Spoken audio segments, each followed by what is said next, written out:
morning. Welcome to Asher and Torah Time. We are up to Perik Tezvav. Ubishna shmoinim esre lemelech Yeravam ben Nevat Molach Aviam al Yehuda. So after Yeravam ben Nevat, Aviam, it was not after Yeravam ben Nevat. In the 18th year of Yeravam ben Nevat, Aviam takes over Yehuda. Shalosh Shonim Molach b'Yerushalayim. So this is Rechavam's son Aviam, and his mother is Macha bas Avishalom. Now the reason why we're telling you what his mother's name was because he went after his mother, who was not so good. It's about influence. V'shem imoy Macha bas Avishalom. Avishalom had a daughter Macha, and she led him astray. Vayelech b'chol chatois ovev asher os telefonov lo yolev Avishalom im Hashem alikov kuvav David ovev. His heart wasn't complete with Hashem like his grandfather David. It's not his father; it's his grandfather, but it's just called Aviv. Ki man David not Hashem alikov lo nir. The reason why David HaMelech, the reason why Aviam even got to be on the throne wasn't anything because of anything he did. It was because Hashem promised David HaMelech that he was going to have either a yoke, or it means a net, a light, b'Yerushalayim. L'hokim es b'nai akrav l'hamad es Yerushalayim. That's what Shloim HaMelech, and then the Chavam, and now Aviam gets to take over. But it wasn't anything that he did on his own merit, and the whole purpose was to be Mekayim, that the Beis Hamikdash should continue on, and it should be a light into the world. Why? Because Asher also David as a Yashar bein Hashem v'lo son mikol Asher tzivo kol yomei chayav. Because David HaMelech did everything that was straight and right in the eyes of Hashem, and he didn't veer off from what God told him. Besides one thing, Rak b'dvar Uri Achiti. Only the one thing that happened with Uri Achiti, that one story that happened, that v'oisa rakta b'cherev b'nei Amon. Now Rechavam and Yeravam are battling their entire lives, even though we learned earlier that early on Rechavam, one of the great moments in Rechavam's life was when the Navi told him that he should not go into battle with Yeravam, even though he just lost 10 of the tribes, and he listened. But it seems like later on he did go into battle. And this is a recurring message again and again in these pirakim, that if you got somewhere and it had nothing to do with yourself, you were just put in a position because of the merits of somebody before you. If David HaMelech was a great person, and Hashem promises him, hey, your kids, your children, your Eniklich, they're going to be in a position of power, realize that it has nothing to do with you, and follow the reasons of why you were put here. It's a tremendous like wake-up call when you start chapping that the things you were given in your life have nothing to do with you. They were given to you as gifts. When you're given a gift, respect it. So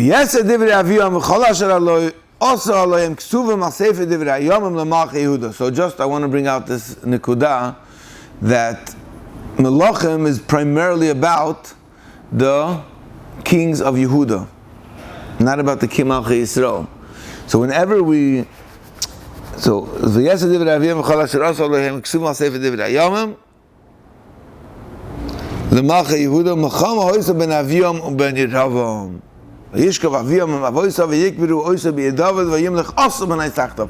Now finally comes a good king. So after we had David, Shlomo, Rechavam, Aviam has a son also. He's a good king. He's like a bright light on the Malchei Yehuda horizon. So now we're constantly, the main road is the Malchei Yehuda and Melachim, and the Divrei Hayamim it's the Malchei Yisrael. But every time we go off a little and we tell you a little about the Malchei Yisrael, we try to come right back on the main road of the Malchei Yehuda. That's the main storyline. Malach also Al Yehuda also became king on Yehuda. For 41 years he ruled in Jerusalem. His mother's name was Macha bas Avishalom, and we told you already before that she was also hara b'einei Hashem. But even though her son Aviam followed in her path, her Einekul also did not. Vayas also Ayosher bein Hashem. Now also is an amazing character when you think about it, because his father and his grandfather were off the beaten path. And he on his own returned, even though he grew up in an environment that he was already a third generation of a corrupt, in a corrupt environment. Yes, also Yosha ben Hashem Gedav Vayaved Hakideshim. So what did he do to straighten things out? The first thing is he removes the prostitutes. How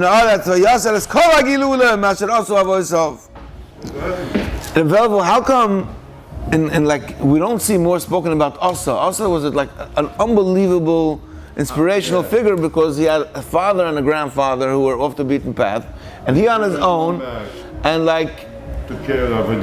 He took the yeah, we're just learning now. Like there's very little brought down. Very little brought down. Yeah, small with Angaria with the Tamid Chachamim.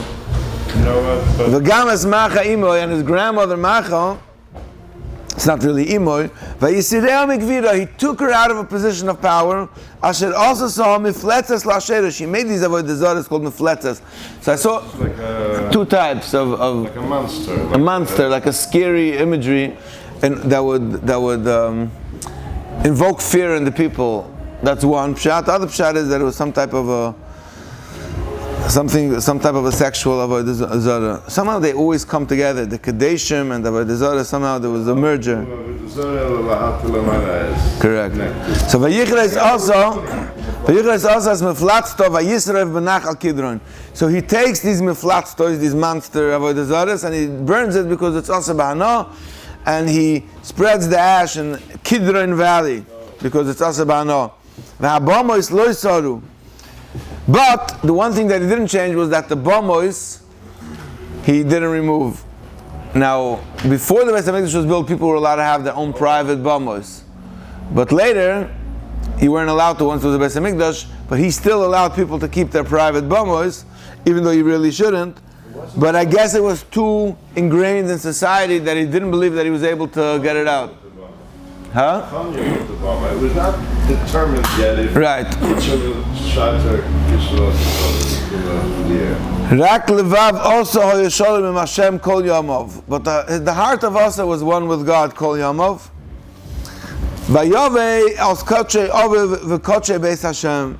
So because his heart was one with Hashem and he didn't bring bomos, so he brought to the Beis Hashem kesav zav v'kelem. He restored honor to the Beis HaMikdash.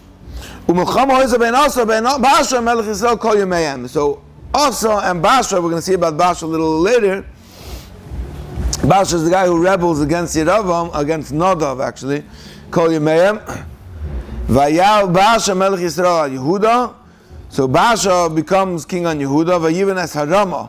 So Basha has the same issue that Yeravam had. Yeravam's whole issue was that if people are going to go back to Yerushalayim, they're going to Chaz v'Shalom see that there's another Chassidus, and they might become influenced. That was Yeravam's problem. They're going to come back to Yerushalayim, and there's going to be two kings, and the other king is going to make Kiddush first. So Yeravam put guards to stop people from going up to Yerushalayim. Basha, who's the rebel who overthrows the Yeravam kingdom, he comes up with his own innovation that he builds a fortress, and on that fortress he starts throwing projectiles. In order to make sure nobody comes and goes. So he builds this fortress, and they're throwing rocks, stones, projectiles in order to stop people from coming and going. Vayikach also.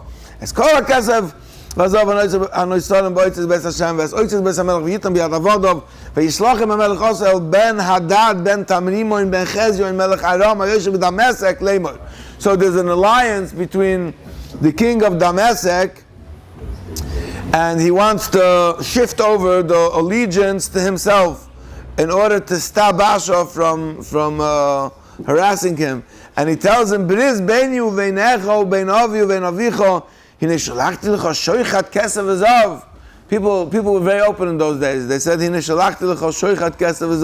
sent you a bribe. Could you imagine if you call up a politician, he'd say, by the way, I sent you a bribe the other day. You know,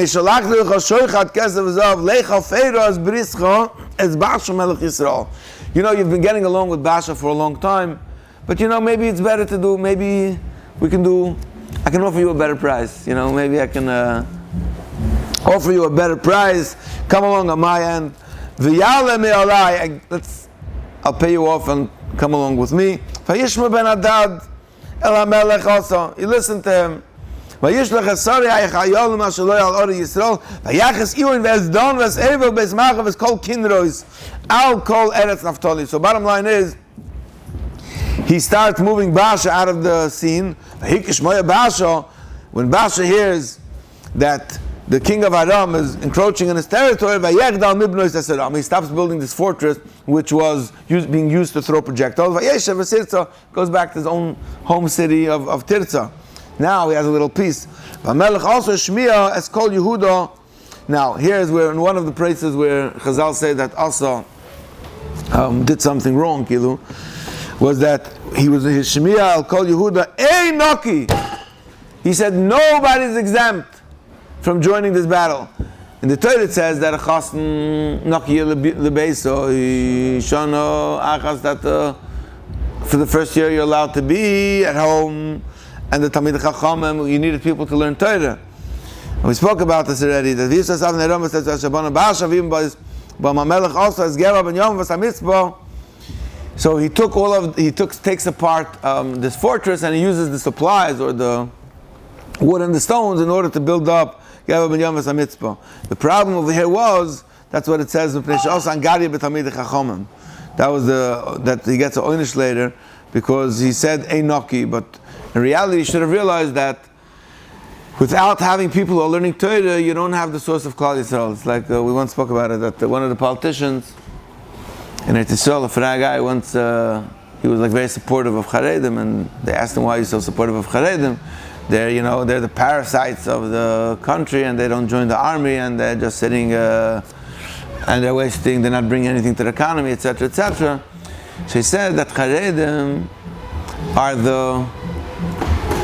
the insurance policy of the Jewish people. Meaning the insurance policy means that Charedim we produce the people.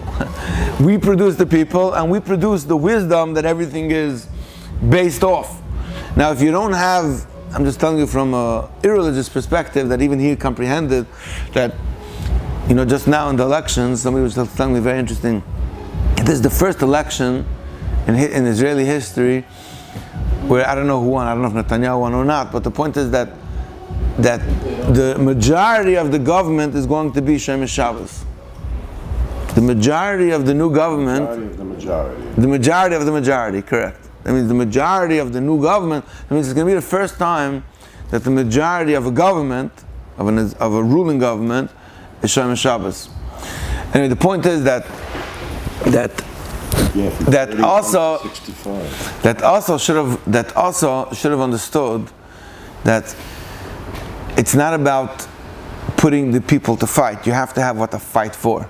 If you're going to take all of your people out of learning Torah and out of the heritage and the connection, so what you're fighting for? You always have to have a nucleus of people who are connected to the source of what we're all about, and you're fighting for that. So that was the story with Einoki. Something that we always have to remember. That's why even in Halacha, every city, I'm talking about Medina, the Gemara had to have Asara Batlanim. Every city had to have Asara Batlanim. Every city, and even in Europe, the city had to support Talmid Chachamim. Not because there are Talmid Chachamim who want to learn and they're Nebuch Rachmanis that you have to support because they don't have any other means of support.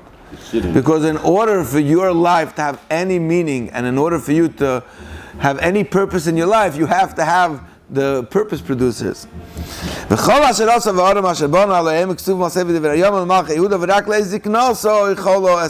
his feet became sick.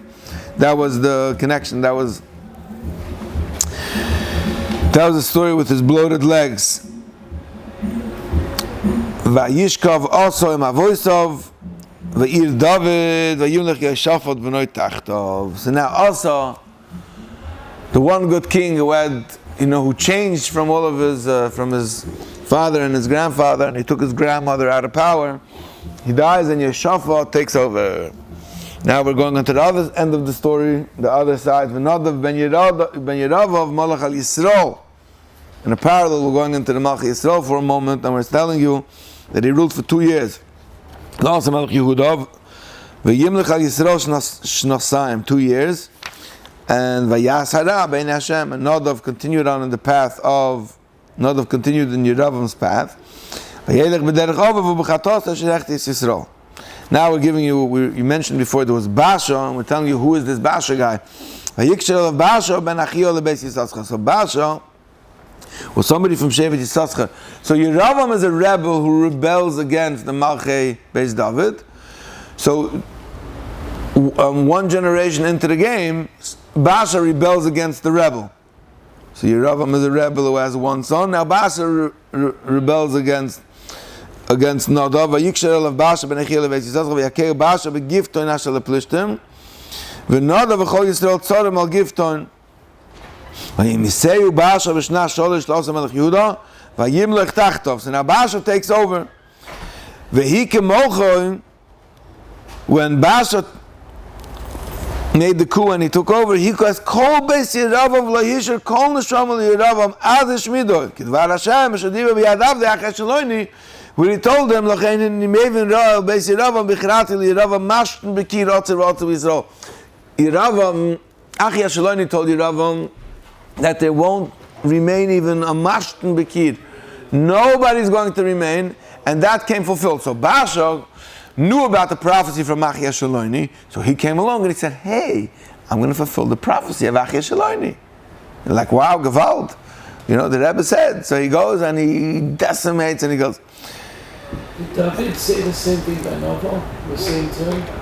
No, David HaMelech did not, David didn't want, when it came to Shaul, by Noiv Ira Kahanim, David HaMelech didn't want to, even though there was a prophecy that Shaul was going to get punished for Noiv Ira Kahanim, David HaMelech said, you know, let Hashem take care of his own, I'm not going to be the messenger.